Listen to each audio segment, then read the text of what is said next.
একটু বলো। আমার ব্রেকফাস্ট কই আর আমার ফোন কই? এই তো ফোন। তুমি আধা হয়ে গেছো যে দেখতে পারছো না।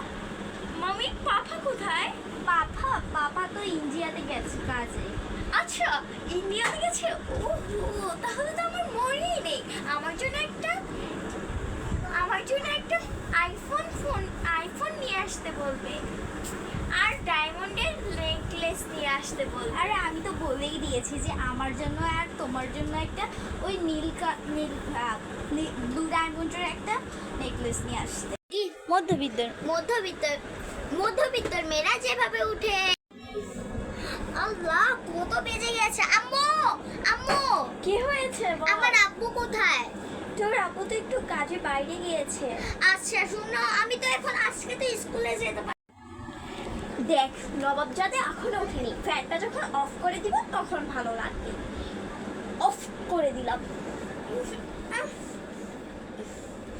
আম্মু, তুমি ফ্যান কেন অফ করে দিয়েছো? ওরে আমার নবাবজাদি, উঠবে দিনের 12টা বাজে আর তার ফ্যান ছেড়ে রাখবো। বিল কি তুমি দাও নাকি তোমার জামাই এসে দিয়ে যায়? দাঁড়ো তোমার দেখি কয়টা বাজে। আল্লাহ, এখন তো 1টা বেজে গিয়েছে। মা, এখন তো আমি স্কুলেও যেতে পারবো না। বাবা কোথায়? কেন নবাবজাদি, তোর বাবাকে দিয়ে কি করবি? বাবা থেকে 100 টাকা নেওয়া লাগবে আমার। টাকা কি তুই কামাস যে তুই নিবি টাকা? কোনো টাকা পয়সা নেই। গরিবের মেয়েরা যেভাবে ঘুম থেকে ওঠে।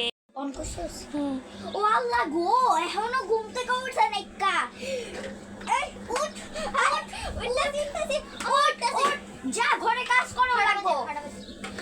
দেখ এখন 1:12 বাজতাছে, দেখছস? যা ঘরে কাজ করো লাগবো। 9টা বাজতাছে। কই তো তুই ঘরে কাজ করতে আবি না? ঘরে কাজ করা লাগবে না? এখন আমি কাজের বউয়ের বাসায় যাবো। আসলে তোর খাওয়ান দেবো না, তুই একটু থাক। হ্যাঁ মা, থাক। আচ্ছা, আব্বা গেছে ওই যে একটা তোর আঙ্কেল আছে না, ওই আঙ্কেলের জুতা মুছানোর লাইগা। কিছুক্ষণ পরে চলে আইবো। হ্যাঁ, আমি যাই আন্টির ওই যে তোমার আন্টির ঘরে কাজগুলো কইরাই তোমার লেগে মজায় মজায় খানাও নিয়ে মনে। হ্যাঁ, আর ওই ঘর থেকে মূল্য 100 টাকা লইয়া আইয়ে। মুই 100 টাকা দিয়া একটা পেন্সিল বক্স কিনি।